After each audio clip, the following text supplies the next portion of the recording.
आइए सुनिए, देखिए, समझिए सनातन सत्य।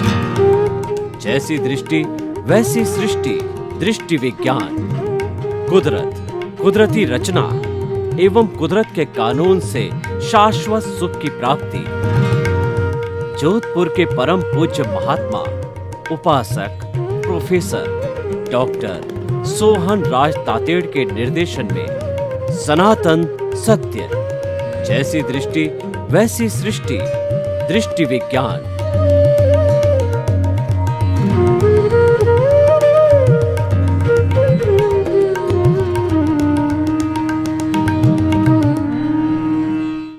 चंदेषु निम्मलयरा आइचेषु अय्यं पयासैरा सागरवर गंभीरा सिद्धा सिद्धिं मम दिशन्तु, सिद्धा सिद्धिं मम दिशन्तु।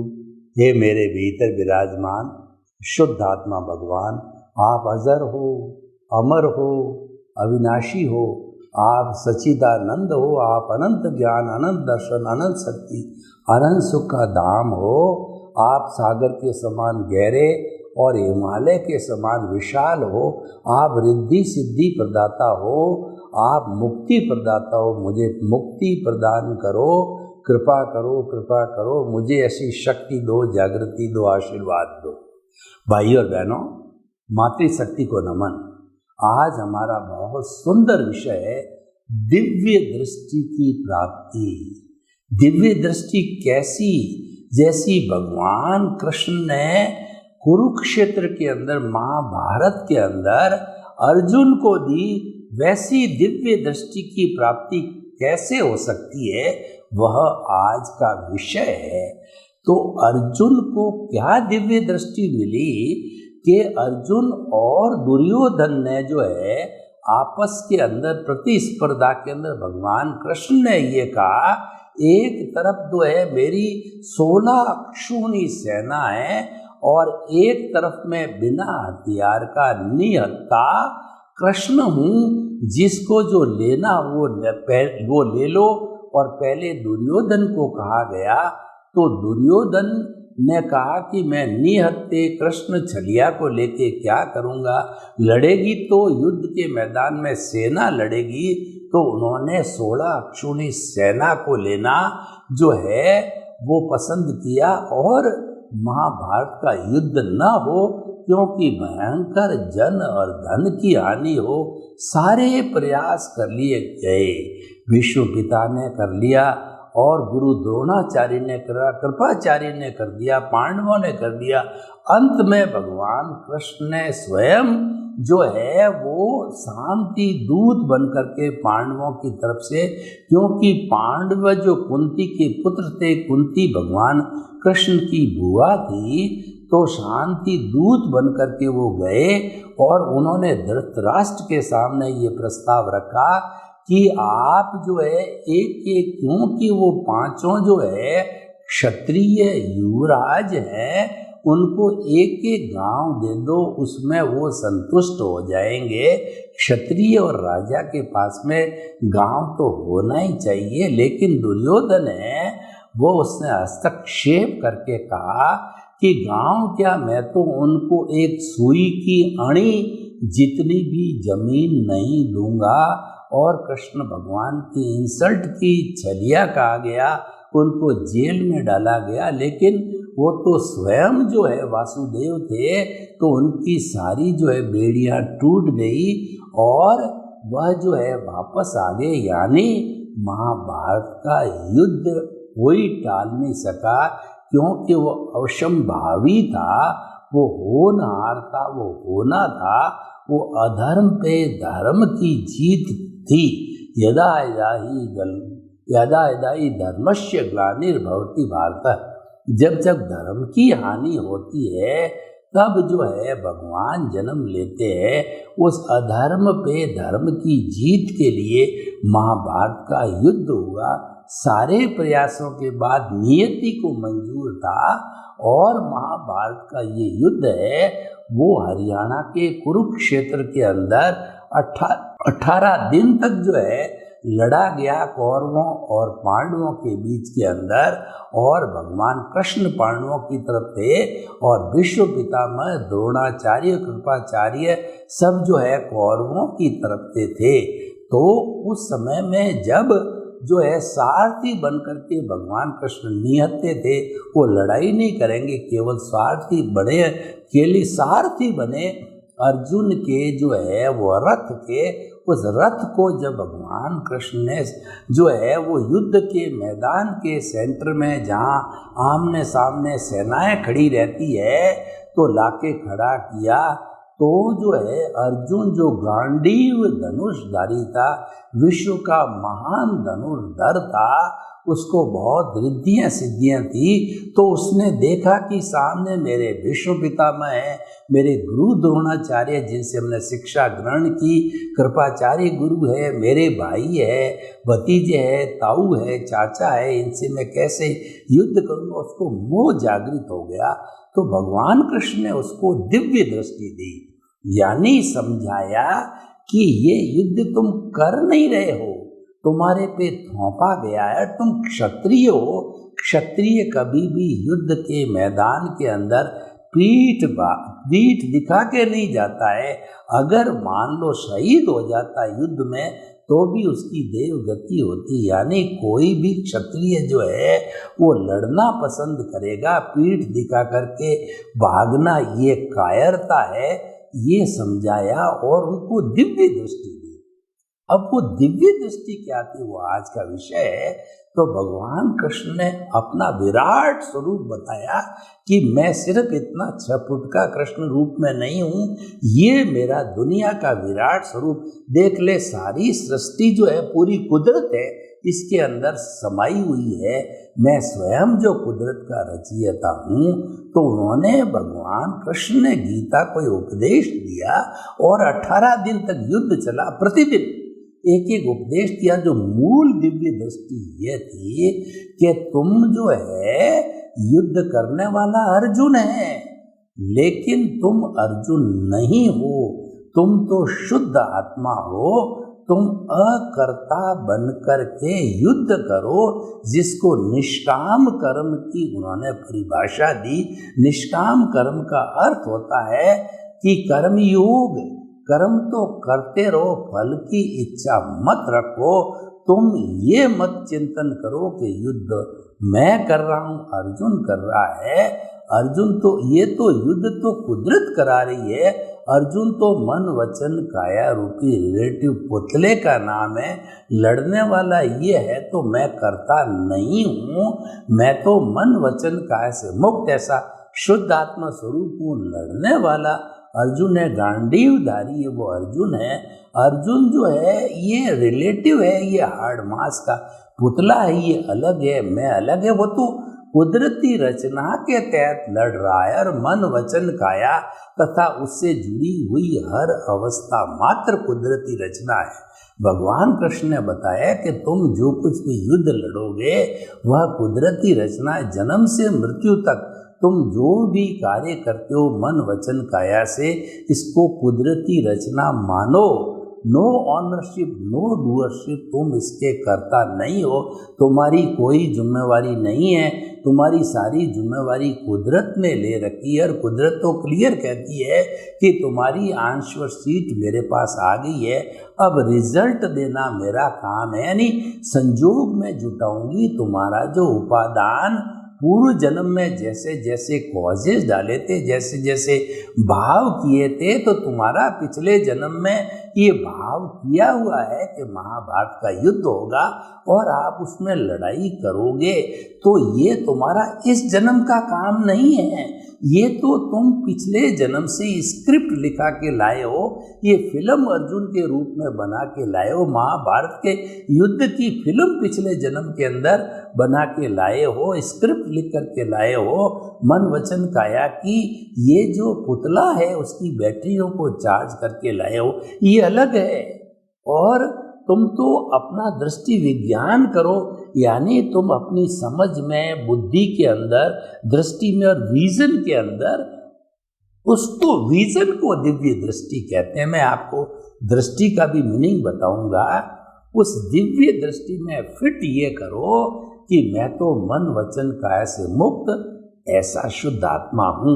केंद्र में शुद्ध आत्मा को रखो और ये मन वचन काया रूपी जो पुतला है, मन वचन काया तथा उससे जुड़ी हुई हर अवस्था, जहाँ अवस्था शब्द आता है वो विनाशी होती है, वो आने वाली है, जाने वाली है, और वह अवस्था मात्र कुदरती रचना होती है। वह कुदरती चेतना और कुदरत के कानून के अंतर्गत चलती है, सनातन सत्य है। ये बात हमें जाननी होती है। हमने दृष्टि में फिट कर दी तो हमने रॉन्ग बिलीफ को हटा करके राइट बिलीफ कर दिया। रॉन्ग बिलीफ क्या था कि अर्जुन समझ रहा था कि इस मन वचन काया रूपी अर्जुन मैं स्वयं हूँ, इसका ये मेरी है और इसका संचालक भी मैं हूँ।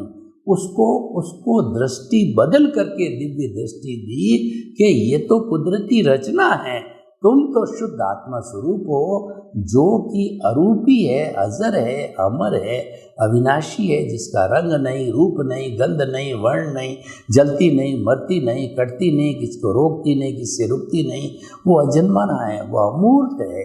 तो ऐसा जब दिव्य दृष्टि दी गई तब वो तैयार हुआ और जो है प्रतिदिन जो शिक्षाएं दी गई, पहले 6 दिन की शिक्षा से कर्म योग बना, दूसरे 6 दिन की शिक्षा से जो है भक्ति योग बना, तीसरे 6 दिन की शिक्षा से ज्ञान योग बना, और इन तीनों को समग्र रूप से निष्कर्ष रूप में विज्ञान योग बना। विज्ञान का अर्थ होता है अपने स्वरूप की प्राप्ति करना। तो गीता है, ये सामान्य जीवन से स्टार्ट होती होती मुक्ति की ओर ले जाने वाली है।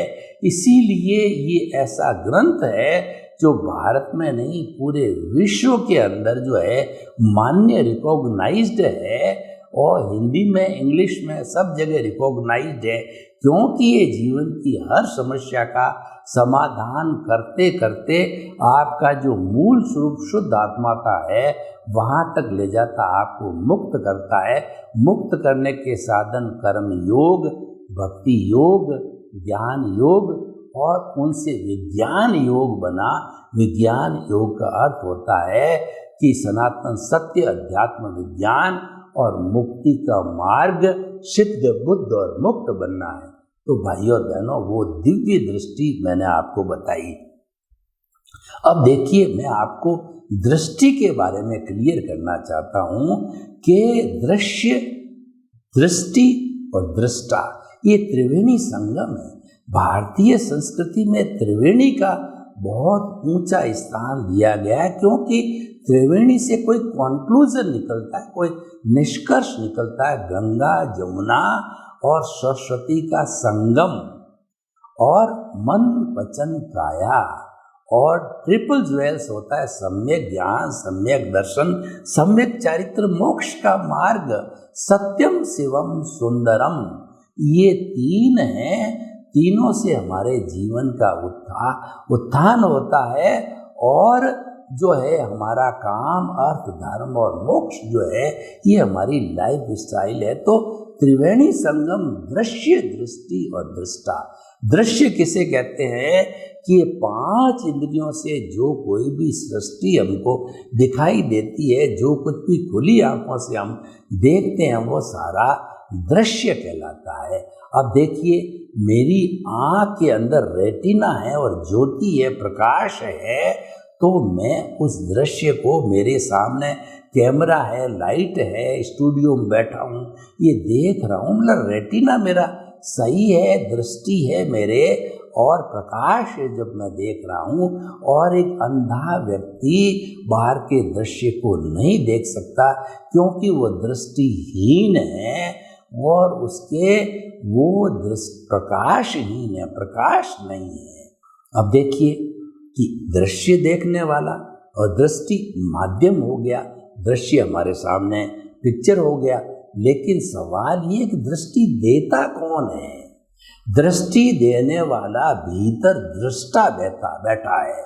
हमारा शुद्ध आत्मा भगवान परमात्मा परमेश्वर जो मुक्त अवस्था के अंदर ऑलरेडी द्रव्य आत्मा, हम बने नहीं हैं, हमारा लक्ष्य है उसको प्राप्त करना। लेकिन हर आत्मा हर जीवित प्राणी के भीतर वो बैठा है, लेकिन अभी वो बॉन्डेड है अज्ञान के कारण, वह आवरण आया हुआ अज्ञान का, इस कारण से वह स्वरूप को प्राप्त नहीं कर सकता। लेकिन मनुष्य जीवन का लक्ष्य है अपने स्वरूप अपने आप को प्राप्त करना, सेल्फ रियलाइजेशन, इंट्रोस्पेक्शन, और दूसरा आत्मनिरीक्षण, आत्म परीक्षण करना जीवन का लक्ष्य है। तो जो हमको जो दृष्टि देने वाला है वह दृष्टा है, उसका काम प्रकाश देना है, पावर हाउस होता है। एक पावर हाउस पूरे शहर को जो है वह प्रकाश देता है तारों के माध्यम से। तो जो प्रकाश तारों के माध्यम में इलेक्ट्रिसिटी चलती है वो दृष्टि है, और जो ट्यूबलाइट जलती है वो दृश्य है, और जो पावर हाउस है वो दृष्टा है। तो भीतर जो पावर हाउस लब्धि वीर्य वाला शुद्ध आत्मा भगवान बैठा है, केवल उसकी प्रेजेंस है, वो दृष्टा है, वो प्रकाश देता है। प्रकाश कैसे देता है कि एक मिट्टी का दिया जब हम जलाते हैं बाती तेल डाल करके, तो वो दिए को जब अंधेरा होता है जलाया जाता है, तो घना अंधेरा घना तिमिर जो है वो हट करके प्रकाश हो जाता है। वो स्व पर प्रकाशक है, खुद भी प्रकाशित होता है, और जिस कमरे में रखा जाता है उसको भी प्रकाशित कर देता है। तो हमारा जो शुद्ध आत्मा भगवान है स्व पर प्रकाशक है, खुद तो ये प्रकाशित है ही, अनंत ज्ञान, अनंत दर्शन, अनंत शक्ति, अनंत सुख का धाम है, पूरे ब्रह्मांड को प्रकाशित कर सकता है। ब्रह्मांड के अंदर आत्म तत्व ही ऐसा है कि ये सर्वशक्तिमान, ये पूरे ब्रह्मांड को प्रकाशित करने वाला है, क्योंकि आत्म तत्व तो एक ही है, संख्या असंख्य अनंत है, लेकिन क्वालिटी की दृष्टि से वह एक ही है, सब में वो एक जैसा है सामान्य दृष्टि से। तो इससे बढ़कर के कोई तत्व नहीं। और वैसे भी देखिए, चाहे आपकी धन संपत्ति बिखरी हुई पड़ी है करोड़ों अरबों रुपए की, लेकिन उसका सुख कौन भोगेगा? अगर जीवित मनुष्य नहीं है तो उसका सुख कौन भोगेगा? उसको सुख भोगने वाला अहंकार होता है। आपकी तिजोरी में 1 करोड़ रुपया पड़ा है, तो क्या करोड़ रुपया या तिजोरी जो है वो सुख भोग सकता है? नहीं। और फिर ये शरीर है, ये तो जड़ है, जड़ के अंदर तो सुख दुख की अनुभूति नहीं है। लेकिन जो मिश्र चेतन बना हुआ है, जो अज्ञान है, वो अहंकार है। कई लोग अज्ञान को अहंकार कहते हैं, कोई क्रोधमान माया लोग कहते हैं, कोई कषाय कहते हैं, कोई अविद्या कहते हैं, कोई अज्ञानता कहते हैं, कोई कॉजल बॉडी कहते हैं, कोई लिंग शरीर कहते हैं, कोई कर्म शरीर कहते हैं। सबका एक ही भावार्थ है, अज्ञानता, अहंकार। तो ये जो कौन भोगता है सुख दुख को, वो करोड़ रुपया भीतर पड़ा है, तो उसके सुख को कौन भोग रहा है? उसका आपका अहंकार भुगत रहा है। वो ये कह रहा है कि मेरे पास करोड़ रुपया है, मैं कभी भी इसका सदुपयोग दुरुपयोग कुछ भी कर सकता हूँ, वो अपनी ताकत बनाता है। तो भाइयों और बहनों, हम आपको कहना चाहते हैं, जो ये दृष्टा है वो दृष्टि देता है, तो मूल वर्क करने वाला जो एग्जीक्यूशन बॉडी है वो दृष्टि है। तो हमारे शरीर के भीतर भी जो दृष्टि है वो प्रतिष्ठित आत्मा है। जितना भी सारा पुरुषार्थ है, कोई भी किसी भी तरह का अज्ञा का पुरुषार्थ, प्रज्ञा का पुरुषार्थ, सद पुरुषार्थ, शुभ भाव, अशुभ भाव और शुद्ध भाव, सारा इस फैक्ट्री के अंदर होता है। इसका नाम है प्रतिष्ठित आत्मा। ये मूल आत्मा से प्रकाशित होती है, दृष्टि प्राप्त करती है। तो दृष्टि को हम कहते हैं प्रतिष्ठित आत्मा। तो ये दो दिशाओं में काम करती है।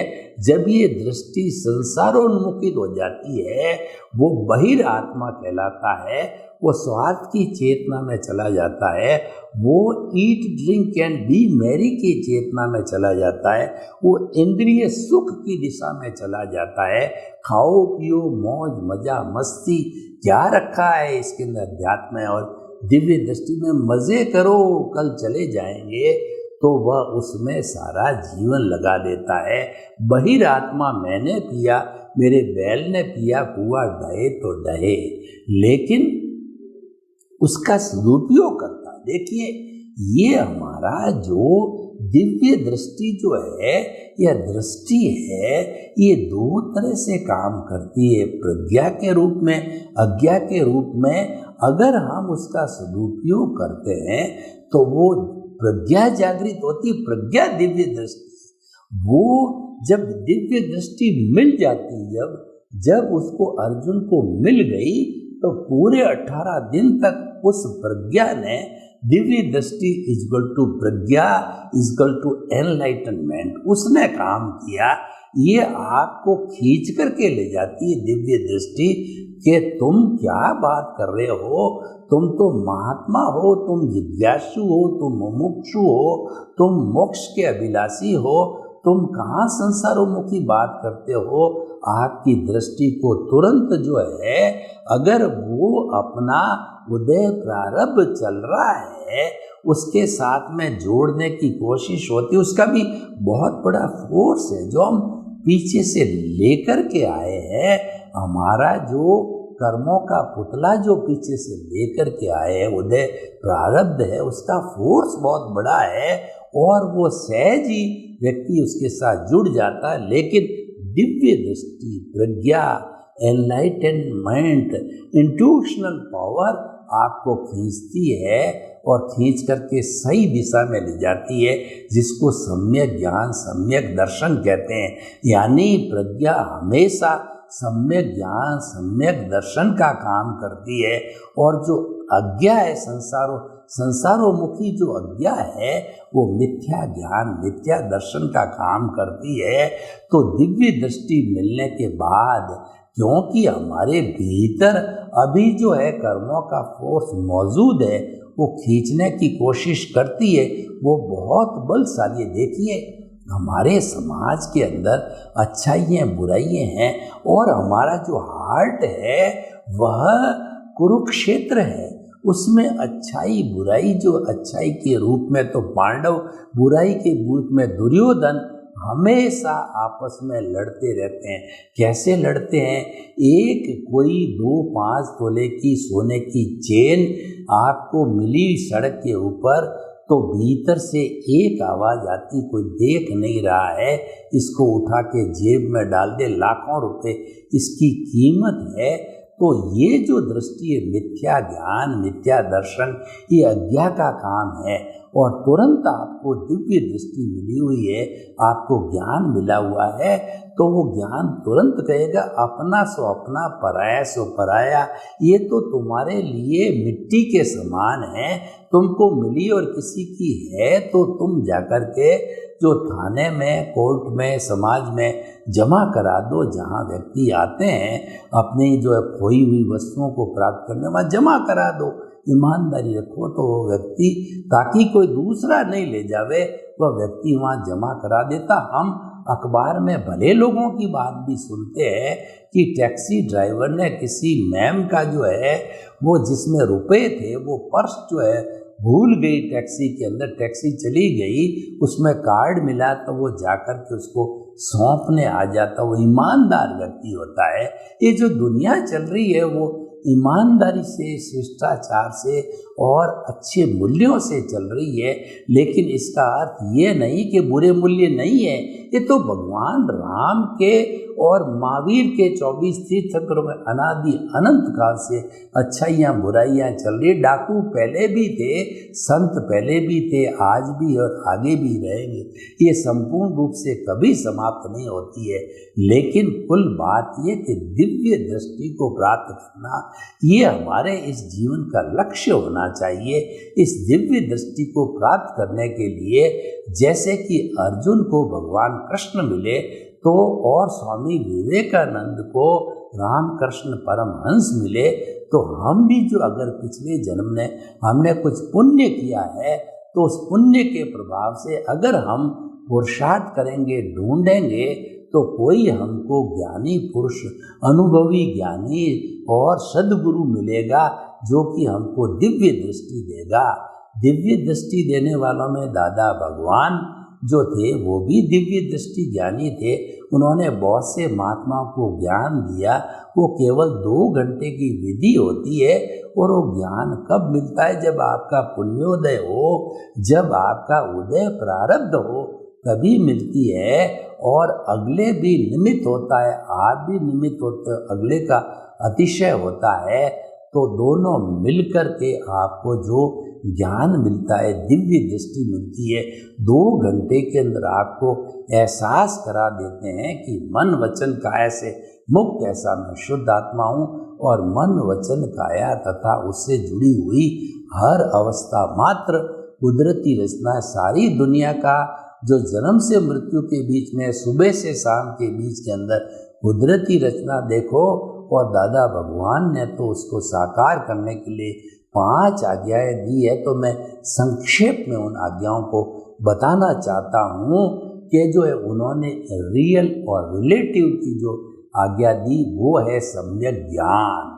वो क्या है? जैसे मेरा ये शरीर है तो ये रिलेटिव व्यू पॉइंट से ये सोहन राज इसका नाम है और ये देहदारी नामदारी पैकिंग रूप में है। और रियल पॉइंट ऑफ व्यू से इसके भीतर शुद्ध आत्मा विराजमान है और वही दिव्य दृष्टि प्राप्त होने के बाद में शुद्ध आत्मा प्राप्त हो जाती है। सर्वे भवन्तु सुखिनः, सर्वे सन्तु निरामया। लोक के सब जीवों को सुख मिले, शांति मिले, आनंद मिले, प्रेम मिले, सौहार्द मिले और सभी हम सनातन सत्य कुदरत की रचना, कुदरत के कानून को प्राप्त करके शाश्वत सुख की नींव लगावें। आपके प्रति मंगल भावना। ओम शांति।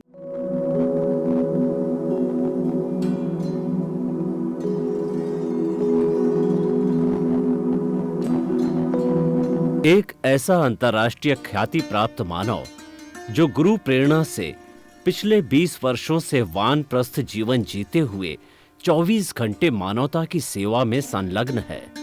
एक ऐसा मानव जो अभी राष्ट्रीय, अंतर्राष्ट्रीय टीवी चैनलों पर 7,500 एपिसोड के माध्यम से सनातन सत्य, आत्मविज्ञान एवं पुनरुत्थान, व्यवहार एवं निश्चय जगत के जीवनोपयोगी विषयों पर हृदय स्पर्शी प्रवचन कर चुका है।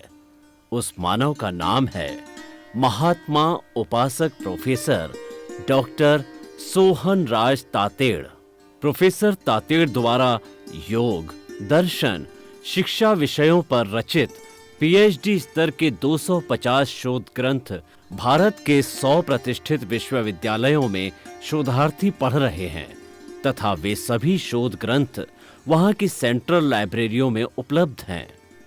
महात्मा सोहन राज ने अभी तक हजारों स्कूलों, कॉलेजों, विश्वविद्यालयों एवं संस्थाओं में सेमिनार, वर्कशॉप, कैंप लगाकर लाखों विद्यार्थियों को योग, दर्शन, शिक्षा का प्रशिक्षण देकर उन्हें सुसंस्कारित किया। डॉक्टर तातेड़ ने भारतीय संस्कृति उत्थान के 4000 से अधिक समसामयिक विषयों पर आर्टिकल लिखकर ऑनलाइन जर्नल, पत्रिकाओं, वेबसाइट्स पर प्रकाशित किया, जिसका उपयोग लाखों पाठक कर रहे हैं। उपासक तातेड़ के 5000 से अधिक आज का सुविचार, आज का शुभ संदेश, आज का मंगल भावना योग आदि चिंतन websites, Twitter, blogger, Facebook, YouTube माध्यमों से लाखों लोग अपना जीवन निर्माण कर रहे हैं। मानवता के मसीहा ऐसे महामानव महात्मा सोहन राज तातेड़ के प्रोफाइल को अभी तक विश्व के 20 लाख दर्शक यूट्यूब पर, 12 लाख गूगल पर एवं लाखों दर्शक फेसबुक, ब्लॉगर, ट्विटर और इंस्टाग्राम पर देख चुके हैं।